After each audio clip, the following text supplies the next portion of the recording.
ഞാൻ ഈ വിഷയത്തിൽ തിരുത്തൽ ബോധ്യപ്പെടേണ്ടതാണ് എന്ന് തന്നെയാണ് കണക്കാക്കുന്നത്. തീർച്ചയായിട്ടും പാർട്ടിയുടെ എല്ലാ തലങ്ങളിലും അത്തരത്തിലുള്ള ചർച്ചകൾ നടന്നു. ആ ചർച്ചകളുടെ ഭാഗമായിട്ടാണ് ഇന്നിപ്പോൾ എം എ ബേബിയുടെ ലേഖനം പച്ചക്കുതിരയിൽ വന്നിരിക്കുന്നത് എന്ന് തന്നെയാണ് ഞാൻ ബോധ്യപ്പെടുത്തേണ്ടത്. ഇതൊരു പക്ഷേ കേന്ദ്ര കമ്മിറ്റിയിൽ നടന്ന ചർച്ചയുടെ ഭാഗമായി കൂടിയാണ് എം എ ബേബി ഈ വിഷയങ്ങൾ അവതരിപ്പിച്ചിരിക്കുന്നത്.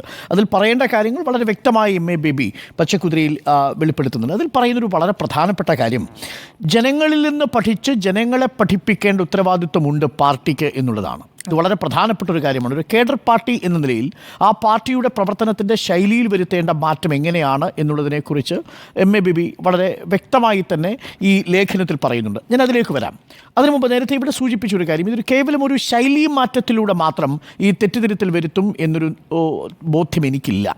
കാരണം ഈ തെരഞ്ഞെടുപ്പിൽ CPM-നെ അല്ലെങ്കിൽ ഇടതുപക്ഷത്തെ പ്രതികൂലമായി ബാധിച്ചത് ഏതെങ്കിലും തരത്തിൽ മുഖ്യമന്ത്രിയുടെ മാത്രം അരഗൻസ് ആണെന്നോ അല്ലെങ്കിൽ ഏതെങ്കിലും നേതാക്കളുടെ മാത്രം അരഗൻസ് ആണെന്നോ ഉള്ള ഒരു ബോധ്യപ്പെടലായിട്ട് ഞാനതിനെ കണക്കാക്കുന്നില്ല.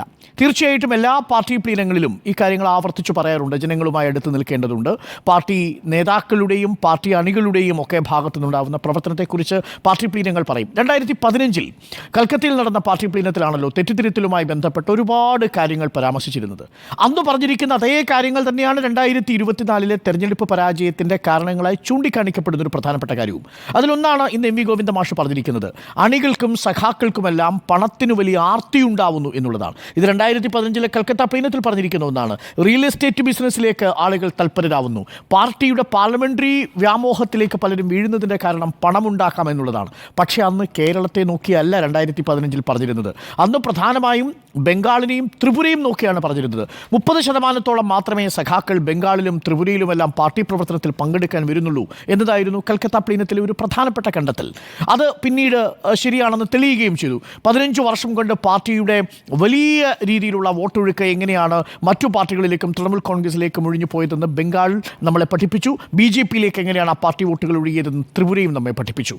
എന്നാൽ 2024 എത്തുമ്പോൾ 2015 പാർട്ടി പ്ലീനത്തിൽ പറഞ്ഞ പല ഘടകങ്ങളും കേരളത്തിലെ അണികൾക്കും നേതാക്കൾക്കും ബാധകമാണ് എന്നത് പാർട്ടി സ്വയം തിരിച്ചറിയുന്നുണ്ട് എന്നാണ് ഞാൻ മനസ്സിലാക്കുന്നത്. അതുകൊണ്ട് തന്നെ പാർട്ടി ജനങ്ങളുടെ അടുത്തേക്ക് പോവുകയും ജനങ്ങളുമായി ബന്ധപ്പെട്ടുകൊണ്ട് പാർട്ടിയുടെ ശൈലി തിരുത്തുകയും ചെയ്യും. 3 തലങ്ങളിലാണ് എം എ ബേബി ആ ലേഖനത്തിൽ പറയുന്നത്. എങ്ങനെയാണ്? സംഘടനാപരമായി, രാഷ്ട്രീയമായി, ഭരണതലത്തിൽ. ഇതുകൂടാതെ ജനങ്ങളുമായി ബന്ധപ്പെട്ട് സാധാരണ പ്രവർത്തകൻ നടത്തേണ്ട വാക്കിലും പ്രവൃത്തിയിലും ജീവിതശൈലിയിലും വരുത്തേണ്ട മാറ്റം. ഈ 4 കാര്യങ്ങളാണ് പ്രധാനമായും പറയുന്നത്. അതിൽ രാഷ്ട്രീയമായി പാർട്ടി എങ്ങനെയാണ് മാറ്റം ഉണ്ടാക്കുക? രാഷ്ട്രീയമായി മാറ്റം ഉണ്ടാക്കുന്നത് സർക്കാർ എടുക്കുന്നൊരു തീരുമാനത്തെ, ആ സർക്കാരിൻ്റെ തീരുമാനത്തെ കണ്ണുമടച്ച് അംഗീകരിക്കലല്ല ഇടതുപക്ഷ രാഷ്ട്രീയത്തിൻ്റെ ഉത്തരവാദിത്വം എന്നതാണ് നമ്മളെല്ലാവരും മനസ്സിലാക്കിയിരിക്കുന്നത്. ഉദാഹരണത്തിന് കേരളയിലുമായി ബന്ധപ്പെട്ടൊരു വിവാദം കേരളത്തിലുണ്ടാകുന്നു. നമ്മളധികം ചർച്ച ചെയ്ത വിഷയമാണ്. ഈ വിഷയം സർക്കാരിന് ബോധ്യപ്പെടുത്താൻ കഴിയുന്നില്ല പൊതുജനത്തെ. മാധ്യമങ്ങളടക്കം കേരളിന് പ്രതിപക്ഷ സ്ഥാനത്ത് നിൽക്കുന്നു. അന്ന് ഇടതുപക്ഷത്തോടൊപ്പം നിലയുറപ്പിച്ചിരുന്ന ഒരു പ്രധാനപ്പെട്ട വിഭാഗം കേരളിനെതിരായിട്ട് നിന്നു. ഉദാഹരണത്തിന് ശാസ്ത്ര സാഹിത്യ പരിഷത്ത്. കേരളത്തിലെ ഇടതുപക്ഷ ബോധ്യത്തെ രൂപപ്പെടുത്തുന്നതിൽ നിർണായകമായ പങ്കുവഹിച്ച ശാസ്ത്ര സാഹിത്യ പരിഷത്ത് സർക്കാരെടുത്ത തീരുമാനത്തെ വെല്ലുവിളിക്കുന്നു. പാർട്ടി മെഷീനറി സർക്കാരിനോടൊപ്പം നിൽക്കുകയും ആ ആശയത്തിനോട് മുന്നോട്ട് പോവുകയും ചെയ്യുമ്പോൾ ഇടതുപക്ഷ രാഷ്ട്രീയത്തിൽ വിള്ളലുണ്ടാവുന്നു. അവിടെ കവി റഫീഖിനെ പോലുള്ളവർ കവിതകൾ എഴുതുന്നു. ആ കവിതകളെ എങ്ങനെയാണ് പാർട്ടി തലത്തിൽപ്പെട്ട സൈബർ നേതാക്കൾ അല്ലെങ്കിൽ സൈബർ ഗുണ്ടകൾ നേരിട്ടത്? പാർട്ടിയുമായി ചേർന്ന് പ്രവർത്തിക്കുന്ന വിഭാഗം അന്ന് റഫീഖിനെതിരെ കടുത്ത വിമർശനവുമായിട്ടാണ് സമൂഹ മാധ്യമങ്ങളിൽ നിറയുന്നത്. ശാസ്ത്ര സാഹിത്യ പരിഷത്തിനെ അവഹേളിക്കുന്ന തലമുണ്ടാവുന്നു. അതായത് ഇടതുപക്ഷ രാഷ്ട്രീയവും സർക്കാരും 2 ധ്രുവങ്ങളിലാവുന്നു എന്ന് തോന്നൽ ജനിപ്പിച്ചൊരു വിഷയമായിരുന്നു കേരളയിലുമായി ബന്ധപ്പെട്ട വിഷയം. അതിൻ്റെ വസ്തുത എന്തായാലും കേരളത്തിലെ ബോധ്യപ്പെടുത്താൻ സർക്കാരിന് കഴിയാതെ പോയി. ആ പദ്ധതി പാതി വഴിയിൽ ഉപേക്ഷിച്ചു. ഇപ്പോഴും കേരളയെക്കുറിച്ച് സ്വപ്നവുമായി സർക്കാർ നടക്കുന്നു. ആ പദ്ധതിയെക്കുറിച്ച് ഞാനിപ്പോൾ കമൻറ്റ് ചെയ്യുന്നില്ല. പക്ഷേ ആ വിഷയത്തിൽ എന്താ സംഭവിച്ചതെന്ന് ചോദിച്ചാൽ ഇവിടെയാണ് ആ രാഷ്ട്രീയത്തിൻ്റെ ജൈവബന്ധം. സർക്കാരും ഇടതുപക്ഷവും ജനങ്ങളും തമ്മിലുള്ളൊരു ബന്ധമുണ്ടല്ലോ, ആ ബന്ധം ഡിസ്കണക്റ്റ് ആയിപ്പോയൊരു മൊമെൻ്റായിരുന്നു കേരളയിൽ കാര്യത്തിൽ സംഭവിച്ചത്. ഇത് തന്നെയാണ് യഥാർത്ഥത്തിൽ നവകേരള സദസ്സുമായി ബന്ധപ്പെട്ടും സംഭവിച്ചത്. നവകേരള സദസ്സ് യഥാർത്ഥത്തിൽ ജനങ്ങളോട് നേരിട്ട് വിനിമയം ചെയ്യാനും ഞാൻ നേരത്തെ പറഞ്ഞതുപോലെ ജനങ്ങളിൽ നിന്ന് പഠിക്കാനുമുള്ളൊരു എക്സസൈസ് ആയിരുന്നെങ്കിൽ നവകേരള സദസ്സ് പരാജയപ്പെടില്ലായിരുന്നു. നവകേരള സദസ്സ് യഥാർത്ഥത്തിൽ കേന്ദ്ര സർക്കാരിനെതിരെയുള്ള ഒരു പ്രചരണ മാധ്യമം എന്ന നിലയിലാണ് സർക്കാർ ഉപയോഗിച്ചത്. അതിൻ്റെ ബാക്കി എല്ലാ ഘടകങ്ങളും അതിനോട് ചേർന്ന് നിൽക്കുന്നവയാണ്. ഒരു കാലം അതിൻ്റെ കേന്ദ്രസ്ഥാനത്ത് നിൽക്കുന്നതല്ല. പ്രധാനപ്പെട്ട ലക്ഷ്യം കേന്ദ്ര സർക്കാർ നമ്മുടെ സംസ്ഥാന സർക്കാരിനെ സാമ്പത്തികമായി ഞെരുക്കുന്നുവെന്ന് കേരളത്തിലെ 140 അസംബ്ലി മണ്ഡലങ്ങളിലും പോയി ജനങ്ങളുമായി നേരിട്ട് ഇടപഴകി പറഞ്ഞു മനസ്സിലാക്കുക എന്നതായിരുന്നു അന്ന് സർക്കാർ സ്വീകരിച്ച രീതി. കാരണം മാധ്യമങ്ങൾക്ക് കൊണ്ടത് സാധിക്കുന്നില്ല, അതുകൊണ്ട് നവകേരള സദസ്സ് വഴി അത് സാധിച്ചെടുക്കുന്നു. ആ അർത്ഥത്തിലൊരു ബഹുജന മാധ്യമം എന്ന രീതിയിലാണ് നവകേരള സദസ്സിനെ ആസൂത്രണം ചെയ്യുന്നത്. പക്ഷേ അത് പരാജയപ്പെടുന്നത് മാടായിൽ എത്തുമ്പോൾ തന്നെ പരാജയപ്പെടുന്നു. അതിന് തൊട്ട് മുമ്പുള്ളതെല്ലാം പ്രചരണമാണെന്ന് പറഞ്ഞാലും മാടായിൽ നമ്മൾ കണ്ട കാഴ്ച, കല്യാശ്ശേരിയിൽ നമ്മൾ കണ്ട കാഴ്ച, തുടർന്ന് ഇങ്ങോട്ട് കണ്ട കാഴ്ചകളെല്ലാം നവകേരള സദസ്സിനെ പരാജയപ്പെടുത്തുന്നു. അവിടെയും വിമർശനമുണ്ടാവുന്നു. രാഷ്ട്രീയ പക്ഷത്തു നിന്ന്, ഇടതുപക്ഷത്തു നിന്ന് വിമർശനമുണ്ടാവുന്നു. ഇങ്ങനെയല്ല നവകേരള സദസ്സിനെ നിങ്ങൾ വിഭാവനം ചെയ്യേണ്ടിയിരുന്നത്. പക്ഷേ അതിനെയും പാർട്ടിയും തള്ളുന്നു, സർക്കാരും തള്ളുന്നു. അപ്പോൾ രാഷ്ട്രീയമായി ഈ സർക്കാരിനെ പിന്തുണയ്ക്കുന്നവരും സർക്കാരിനെ വിമർശിക്കുന്നവരും ആ ഇടതുപക്ഷത്ത് നിന്ന് വിമർശിക്കുന്നവരെ മനസ്സിലാക്കാനും ഉൾക്കൊള്ളാനും തയ്യാറാവുക. അതാണ് MABB പറയുന്നത്. ജനങ്ങളെ കേൾക്കാനുള്ള മനസ്സുണ്ടാവണം, ക്ഷമയുണ്ടാവണം എന്ന് പറയുന്നതാണ്. അത് തന്നെയാണ് തോമസ് ഐസക് പറയുന്നത്, അത് തന്നെയാണ് വിജയരാഘവൻ പറയുന്നത്, അത് തന്നെയാണ് പാർട്ടിയുടെ വിലയിരുത്തൽ എന്നാണ് ഞാൻ മനസ്സിലാക്കുന്നത്. അതാണ് രാഷ്ട്രീയമായി എങ്ങനെയാണ് ഇടതുപക്ഷം പരുവപ്പെടേണ്ടത്. ഇടതുപക്ഷത്തിൻ്റെ ഭാഗമായി നിൽക്കുന്ന സാംസ്കാരികവും ബഹുജനവർഗ രാഷ്ട്രീയവും ഒക്കെ പാർട്ടിയെ കണ്ണടച്ചു വിശ്വസിക്കുകയല്ല ചെയ്യുന്നത്. തെറ്റ് തിരുത്തേണ്ട സന്ദർഭങ്ങളിൽ തിരുത്തുകയും അവരെ കേൾക്കാൻ പാർട്ടിക്കും സർക്കാരിനും കഴിയുകയും ചെയ്യുക എന്നുള്ളതാണ്. ആ നിലയിൽ സർക്കാരിൻ്റെ മാറ്റമുണ്ടാവണം. രണ്ടാമത്തത് സംഘടനാ തലത്തിലുണ്ടാവുന്ന മാറ്റത്തെക്കുറിച്ചാണ്. അവിടെയാണ് ഒരു പ്രധാനപ്പെട്ട മാറ്റം സംഭവിച്ചിരിക്കുന്നതായി ഈ ഞാൻ നേരത്തെ സൂചിപ്പിച്ച 2015 പ്ലീനത്തിൽ നിന്നും വലിയ മാറ്റങ്ങൾ ആ ഘട്ടത്തിൽ സംഭവിച്ചിട്ടില്ല. ഉദാഹരണത്തിന് ഇപ്പോൾ നമ്മൾ ഏറ്റവും ഒടുവിൽ ചർച്ച ചെയ്തുകൊണ്ടിരിക്കുന്ന വിഷയം കോഴ വിഷയമാണ്. കോഴ വിഷയത്തിൽ പ്രമോദ് കോട്ടുള്ളിയെക്കുറിച്ച് നമ്മൾ ചർച്ച ചെയ്യുന്നു. പ്രമോദ് കോട്ടുള്ളി ഒരു ഏരിയ കമ്മിറ്റി അംഗമാണ്, ഏരിയ സെൻറ്ററിലെ അംഗമാണ്. ഒരുപക്ഷേ ഭാവിയിലെ ഏരിയ സെക്രട്ടറിയായി ഉയർത്തപ്പെടേണ്ടയാളാണ്. മികച്ച സംഘാടകനായിട്ടാണ് ഞാൻ മനസ്സിലാക്കുന്നത്. ആ സംഘാടകനായ പ്രമോദ് കോട്ടുള്ളി ഇപ്പോൾ ഒരു കോഴ വിവാദത്തിൽ പെട്ടിരിക്കുന്നു. അതിൻ്റെ ശരിതെറ്റുകൾ എന്തോ ആവട്ടെ, അത് അന്വേഷിച്ച് കണ്ടെത്തട്ടെ. പക്ഷേ അദ്ദേഹം ഒരു റിയൽ എസ്റ്റേറ്റ് ബിസിനസ്സുമായി ബന്ധപ്പെട്ട് പ്രവർത്തിക്കുന്ന ഒരാളാണെന്നാണ് ഞാൻ മനസ്സിലാക്കുന്നത്. അത്തരത്തിലുള്ള പാർട്ട്ണർഷിപ്പുകൾ ഈ പ്രമോദ് കോട്ടുള്ളിക്കും സംഘത്തിനും അവിടെയുണ്ട്. ഇതൊരു പ്രമോദ് കോട്ടുള്ളിയുടെ കാര്യം മാത്രമല്ല. 2015 എന്താണ് കൽക്കത്തയിൽ പറഞ്ഞിരിക്കുന്നത്? ഇതേപോലെ അണികൾക്ക് റിയൽ എസ്റ്റേറ്റ് ബന്ധങ്ങൾ ഉണ്ടാവുകയും പണം അധികമായി അനധികൃതമായി സ്വത്തുകൾ ഉണ്ടാക്കുകയും ചെയ്ത നേതാക്കളുണ്ട്. നമ്മളിരിക്കുന്ന ഈ കൊച്ചി കോർപ്പറേഷൻ്റെ പരിധിയിൽപ്പെട്ട അല്ലെങ്കിൽ ഈ കളമശ്ശേരിയിൽ തന്നെ പെട്ട ഒരു നേതാവിനെതിരെ അനധികൃതമായി സ്വത്ത് സമ്പാദിച്ച വിഷയത്തിലൊരു വിവാദമുണ്ടായിട്ടുണ്ട്. ആ വിഷയത്തിൽ അദ്ദേഹം എങ്ങനെയാണ് ആ പണമിടപാടുകൾ നടത്തിയിരുന്നത് എന്നതിനെക്കുറിച്ച് വലിയ ചർച്ചകൾ നടന്നിട്ടുണ്ട്. അപ്പോൾ ഈ അണികൾ പണത്തിനു പിന്നാലെ പോകുന്നു. അതാണ് MV ഗോവിന്ദ മാഷ് പറയുന്നത്. പണത്തിനോടുള്ള വലിയ ആർത്തി നേതാക്കളിലും അണികളിലും ഒക്കെ രൂപപ്പെട്ടു വരുന്നു എന്നുള്ളത് നമുക്ക് തള്ളിക്കളയാൻ കഴിയില്ലാത്ത ഒരു വസ്തുതയായി നിൽക്കുന്നു. അതാണ് സംഘടനാപരമായ പാർട്ടിയെ എങ്ങനെയാണ് തിരുത്തുക. പക്ഷേ അതെങ്ങനെ തിരുത്തും? 2015 കൽക്കത്ത പ്ലീനത്തിൽ അംഗത്വം കൊടുക്കുമ്പോൾ തന്നെ ഈ തെറ്റുതിരുത്തൽ വരുത്തി തുടങ്ങണമെന്ന് പറഞ്ഞിരുന്നതാണ്. പക്ഷേ അത് സാധ്യമാകാത്തൊരു സാഹചര്യം ഉണ്ടാവുന്നു. അവിടെയാണ് പദവികളെ ഉപയോഗപ്പെടുത്തിക്കൊണ്ട് പണമുണ്ടാക്കാനുള്ളൊരു വഴിയായിട്ട് മറ്റെല്ലാ പാർട്ടികളിലുമുള്ള പുഴുക്കുത്തുകളെ പോലെ ഒരു വിഭാഗം പാർട്ടിക്കുള്ളിലുമുണ്ട് എന്ന തിരിച്ചറിവിലേക്ക് പാർട്ടി എത്തുന്നത്. അതും സ്വാഗതാർഹമായ കണ്ടെത്തലാണ്. പക്ഷേ അത് ബോധ്യപ്പെടേണ്ടത് എങ്ങനെയാണെന്ന് വെച്ചാൽ ഇത്തരം അണികളിൽപ്പെട്ട ആളുകളെ പാർട്ടിയിൽ നിലനിർത്തിക്കൊണ്ടല്ല, പാർട്ടിയിൽ നിന്നെടുത്ത് പുറത്താക്കിക്കൊണ്ടാണ് സമൂഹത്തിന് ആ സൂചന നൽകുന്നത്. പക്ഷേ പാർട്ടി അതിന് തയ്യാറാകുമോ എന്നതാണ് ചോദ്യം. പാർട്ടി പറയുന്നൊരു ഡിഫൻസ് എന്ന് പറയുന്നത് ഈ പ്രമോദ് കോട്ടുള്ളി ഇപ്പോൾ പുറത്താക്കിയെന്നിരിക്കട്ടെ, ഇനി അയാൾ പണം വാങ്ങിയിട്ടുണ്ടെങ്കിൽ നമുക്ക് നിശ്ചയമില്ല. അങ്ങനെ പുറത്താക്കുകയാണെങ്കിൽ അത് നൽകുന്നൊരു സന്ദേശം വളരെ വലുതാണ്. പാർട്ടി അത് ചെയ്യാറുണ്ട് കേട്ടോ. പക്ഷേ പലപ്പോഴും ഈ വിവാദങ്ങൾ ഭയന്ന് പാർട്ടി അത് ചെയ്യില്ല.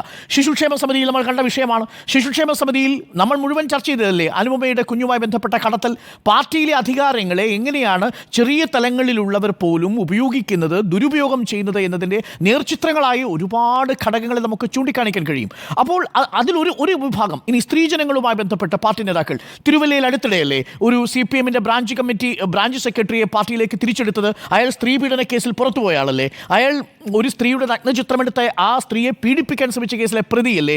ആ പ്രതിയെ പിന്നെ എങ്ങനെയാണ് പാർട്ടി തിരിച്ചെടുക്കുന്നത്? ഒരു കുറ്റത്തിന് 2 ശിക്ഷ പാടില്ല, ഒരു കുറ്റത്തിന് 2 ശിക്ഷ പാടില്ല എന്ന് വിചിത്രമായ വാദവുമായിട്ടാണ് തിരുവല്ലയിൽ ഈ പറയുന്ന പ്രതിയെ തിരിച്ചെടുത്തിരിക്കുന്നത്. അതെന്താണ് ജനങ്ങൾക്ക് കൊടുക്കുന്ന സന്ദേശം? അത് ആ പ്രദേശത്തെ ജനങ്ങൾക്ക് കൊടുക്കുന്ന സന്ദേശം എന്തായിരിക്കും എന്നത് പ്രധാനപ്പെട്ട കാര്യമാണ്. എനിക്കറിയാം, ഞാൻ ഈ തെരഞ്ഞെടുപ്പിൻ്റെ യാത്രയുമായി പോയപ്പോൾ വളരെ വൈകാരികമായ പ്രായം ചെന്നൊരു മനുഷ്യൻ എന്നോട് പറഞ്ഞു, അദ്ദേഹത്തിൻ്റെ കുട്ടിക്കാലത്തൊക്കെ ഈ ദേശാഭിമാനി വായിക്കുന്ന വീട്ടിലാണെങ്കിൽ പെമ്മ പെൺമക്കളെ അയക്കുന്നതിന് ആൾക്കാർക്ക് മടിയില്ല. കാരണം അവിടെ ആ കുട്ടി സുരക്ഷിതയായിരിക്കും എന്നൊരു തോന്നലുണ്ടായിരുന്നു എന്ന് പറഞ്ഞിരുന്നൊരു കാലഘട്ടം ഉണ്ടായിട്ടുണ്ട്. തിരുവല്ലയിലെ ഈ വീട്ടിൽ നടക്കൂ, ആകാശ് തില്ലങ്കരിയുടെ വീട്ടിൽ നടക്കൂ, ഈ പറയുന്ന എത്രയെത്ര എപ്പിസോഡുകൾ നമ്മുടെ മുന്നിലുണ്ട്. ഞാൻ ഓരോന്നായിട്ട് എടുത്ത് പറഞ്ഞാൽ കണക്ക് തരത്തില്ല. ഇത് ഏതെങ്കിലും തരത്തിൽ CPM-ൻ്റെ മാത്രം വിഷയമാണെന്നല്ല, നമ്മൾ CPM ചർച്ച ചെയ്യുന്നതുകൊണ്ട് ആ വിഷയമാണ് പറയുന്നത്. കോൺഗ്രസിലും BJP ഒന്നും വ്യത്യസ്തമായ നിലപാടേ അല്ല, പക്ഷേ നമ്മളുടെ വിഷയം CPM ആയതുകൊണ്ട് പറയുന്നു. അപ്പോൾ സംഘടനാ തലത്തിൽ ഈ പുഴുക്കുത്തുകളെ കണ്ടെത്താനും അവരെ കൃത്യസമയത്ത് പാർട്ടിയിൽ നിന്ന് വേരോടുകൂടി അറുത്തുമാറ്റാനും പിന്നീട് അവരെ കേസിൻ്റെ വിധി വരുന്നതിന് മുൻപ് തന്നെ പാർട്ടിയിലേക്ക് തിരിച്ചു കൊണ്ടുവരുന്ന തരത്തിലുള്ള പ്രവണതകൾ ഉണ്ടാവുകയും ചെയ്യുന്നത് സ്വാഭാവികമായും സംഘടനാ തലത്തിലെ വലിയ പിഴവുകളായി തന്നെയാണ് നമ്മൾ കാണുക. ഇപ്പോൾ ശരൺചന്ദ്രനെ കൊണ്ടുവരുന്നു. എന്നാൽ ശരൺചന്ദ്രനെ കൊണ്ടുവരുമ്പോൾ കാപ്പ കേസ് പ്രതിയാണ്, അദ്ദേഹത്തെ മാലയിട്ടാണ് സ്വീകരിച്ചു കൊണ്ടുവരുന്നത്. ഒരു പാർട്ടിയിൽ നിന്ന് മറ്റൊരു പാർട്ടിയിലേക്ക് വരുമ്പോൾ ക്രിമിനൽ പശ്ചാത്തലം എങ്ങനെയാണ് അപ്രത്യക്ഷമാവുന്നത്? ആ ചോദ്യത്തിന് മുന്നിൽ പാർട്ടി നേതാക്കൾ വിയർക്കുന്നു.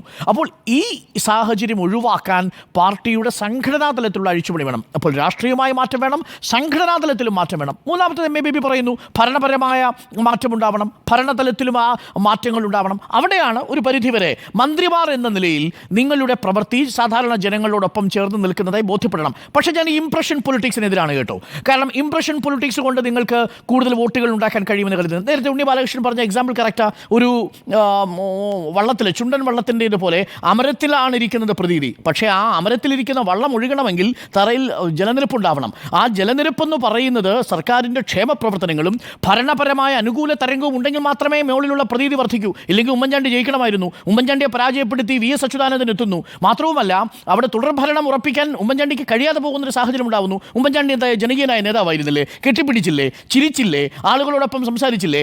അദ്ദേഹം സഞ്ചരിക്കുന്ന വാഹനങ്ങൾ എന്ന് പറയുന്നത് സാധാരണക്കാരൻ്റെ വാഹനങ്ങളാണെന്ന പ്രതീതി നിർമ്മാണം നടത്തിയില്ലേ? അദ്ദേഹം സഞ്ചരിക്കുമ്പോൾ അദ്ദേഹം റെയിൽവേ കമ്പാർട്ട്മെൻറ്റിൽ അദ്ദേഹം സ്ലീപ്പർ കമ്പാർട്ട്മെൻറ്റിൽ കിടന്നുറങ്ങുന്ന ചിത്രങ്ങൾ പ്രദർശിപ്പിച്ചിട്ടില്ലേ? പക്ഷേ അപ്പോഴൊന്നും ഉമ്മൻചാണ്ടിക്ക് വിജയിക്കാൻ കഴിയാതെ പോയത് ഉമ്മൻചാണ്ടിയുടെ ഭരണവും ഉമ്മൻചാണ്ടിയുടെ പ്രതീതിയും രണ്ടും രണ്ടായി നിന്നു എന്നതുകൊണ്ടാണ്. ഇത് രണ്ടും ഒരുമിച്ച് നിൽക്കുന്ന ഘട്ടത്തിൽ മാത്രമേ പ്രതീതി കൊണ്ട് നിങ്ങൾക്കൊരു ആഡഡ് അഡ്വാൻറ്റേജ് ഉണ്ടാവൂ. നമ്മൾ ഇതേ പിണറായി വിജയനെ കടക്കുപുറത്ത് എന്നതിൻ്റെ പേരിൽ 2019 വരെയും നമ്മൾ വിമർശിച്ചിരുന്നു. അവിടെ എങ്ങനെയാണ് 2019 വിജയിക്കുന്നത്? പിണറായി വിജയൻ ചിരിച്ചു കാണിച്ചാൽ പിണറായി വിജയന് വോട്ട് കൊടുക്കുന്ന ജനങ്ങളല്ല എന്നതാണ് ഞാൻ മനസ്സിലാക്കുന്നത്. പകരം അവിടെ കിറ്റും ജനക്ഷേമ പ്രവർത്തനങ്ങളും അടക്കം താങ്കൾ നേരത്തെ സൂചിപ്പിച്ചതുപോലെ പത്രസമ്മേളനങ്ങളിൽ ഒരു സേവിയർ വരുന്നു, ഒരു രക്ഷകൻ വരുന്നു എന്ന തോന്നൽ ജനങ്ങളിലേക്കുണ്ടായി.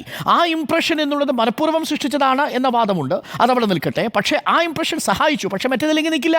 കാര്യം നിങ്ങൾ പത്രസമ്മേളനം നടത്തുന്നൊരു നേതാവാണെങ്കിൽ ജയിക്കില്ലല്ലോ. നിങ്ങൾ അതിന് പകരം ഡോർ സ്റ്റെപ്പുകളിൽ ആ രാഷ്ട്രീയം പ്രവർത്തിച്ചു എന്നതാണ് ഉണ്ണി ബാലകൃഷ്ണൻ്റെ ആർഗ്യുമെന്റ്. അവിടെ DYFI ആണെങ്കിലും സാധാരണ അയൽക്കൂട്ടങ്ങളാണെങ്കിലും കുടുംബശ്രീ ആണെങ്കിലും മരുന്നുമായി പോകുന്ന പാർട്ടി പ്രവർത്തകരാണെങ്കിലും പഞ്ചായത്തിലെ പ്രതിനിധികളാണെങ്കിലും സാധാരണക്കാരൻ്റെ വീടുകളിലേക്ക് ജനസേവനം എത്തിച്ചു. അവർക്ക് ഫീൽ ചെയ്തു there is a government, അവിടെ ഒരു സർക്കാരുണ്ട് എന്ന് അവർക്ക് ബോധ്യപ്പെട്ടു. പെൻഷൻ കൈകളിലേക്ക് എത്തുന്നു, അവരുടെ വിഭവങ്ങൾ കൈകളിലേക്ക് എത്തുന്നു. ഏറ്റവും പ്രതിസന്ധി നിറഞ്ഞ ഘട്ടത്തിൽ പോലും സർക്കാർ ജീവനക്കാർക്ക് ശമ്പള പരിഷ്കരണം കൊണ്ടുവരുന്നു, കയ്യിൽ നിറയെ പണം കിട്ടുന്നു. അപ്പോൾ സർക്കാരിനെ നിങ്ങൾക്ക് കൈവെള്ളയിൽ അനുഭവിക്കാൻ പറ്റി എന്നുള്ളതാണ് ആർഗ്യുമെന്റ്. അപ്പോൾ ഒരു സർക്കാർ നിങ്ങളെ സ്പർശിച്ചു നിൽക്കുന്ന സർക്കാരാണെങ്കിൽ മാത്രമേ പ്രതീതി നിർമ്മാണം കൊണ്ട് ഗുണമുള്ളൂ. ഇല്ലെങ്കിൽ നിങ്ങൾ എത്രമാത്രം 1.5 കോടി രൂപയുടെ കാറിൽ വന്നിറങ്ങി ഒരു പ്ലാസ്റ്റിക് കസേരയിൽ ഇരുന്നു എന്ന് കരുതി ആ പ്രതീതി ഉണ്ടാവണമെന്നില്ല. പകരം ചിരിക്കുക, ഈ പറയുന്ന ഇംപ്രഷന് വേണ്ടി പൊളിറ്റിക്സ്, അത് പിണറായി വിജയൻ്റെ പൊളിറ്റിക്സ് അല്ലെന്നേ. That's my argument. നമ്മൾ ഈ ഘട്ടത്തിൽ ഈ ചർച്ച കണ്ടുകൊണ്ട് പിണറായി വിജയൻ നാളെ മുതൽ പുഞ്ചിരിക്കാൻ ശ്രമിക്കുമെന്നുള്ള വ്യാമോഹമൊന്നും നമുക്ക് വേണ്ട. അങ്ങനെ ചിരിച്ചുകൊണ്ടൊന്നും കമ്മ്യൂണിസ്റ്റ് പാർട്ടിയുടെ പെട്ടിയിൽ വോട്ട് വീണ ചരിത്രമില്ല എന്നുള്ളതാണ്. അതുകൊണ്ടാണ് ഞാൻ ഈ പറയുന്നത്, പ്രതീതി നിർമ്മാണം എന്നുള്ളത് അടിസ്ഥാനമായിട്ടുള്ള ജനക്ഷേമ പദ്ധതിയുടെ മുകളിൽ നിൽക്കുന്നൊരു ഭാഗം മാത്രമാണ്. അതിൻ്റെ അടിസ്ഥാനമേ അല്ല. ആ അർത്ഥത്തിൽ ഉണ്ണി ബാലകൃഷ്ണൻ പറഞ്ഞ രൂപത്തോട് ഞാൻ യോജിക്കുന്നു. പക്ഷേ അത് ഏറ്റവും പ്രധാനപ്പെട്ട ഘടകമേ അല്ല. അതൊരു ഘടകം മാത്രമാണ്, അതൊരു ഉപഘടകം മാത്രമാണ് എന്നതാണ് എൻ്റെ ആർഗ്യുമെന്റ്. നാലാമത്തേതാണ് നമ്മൾ നേരത്തെ പറഞ്ഞ ജനശൈലി എന്ന് പറയുന്നത്. ആ ശൈലീ പ്രവർത്തനം എന്നുള്ളത് പാർട്ടി കാലങ്ങളായിട്ട് പിന്തുടരുന്നൊരു രീതിയുണ്ട്. ആ രീതി എന്താണ്? പാർട്ടി കൃത്യമായി യോഗം വിളിക്കുകയും അത് വിശദീകരിക്കുകയും അത് വിശ്വാസത്തിലെടുക്കുകയും ചെയ്യുക എന്നുള്ളതാണ്. 2019 ലോക്സഭാ തെരഞ്ഞെടുപ്പിന് ശേഷം പാർട്ടി ചെയ്തത് എന്താ? ശബരിമല വിഷയത്തിൽ സർക്കാർ എടുത്ത നിലപാടിനെ വിശദീകരിക്കുന്നതിനോടൊപ്പം തന്നെ അതിൽ തെറ്റുപറ്റി എന്ന് ജനങ്ങളിൽ നിന്ന് കേട്ടതിനു ശേഷമാണ് സർക്കാർ തുടർന്നതിൽ വലിയ സമ്മർദ്ദം ചെലുത്താതെ പോയത്.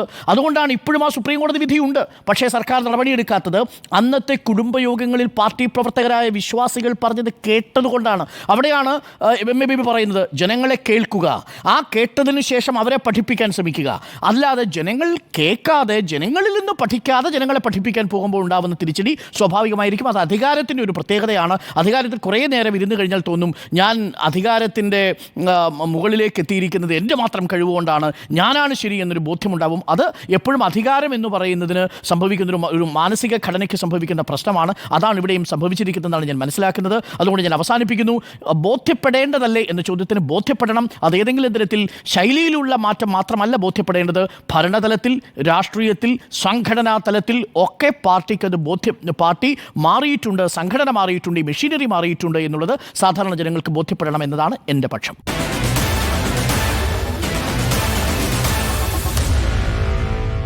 Meet the editors.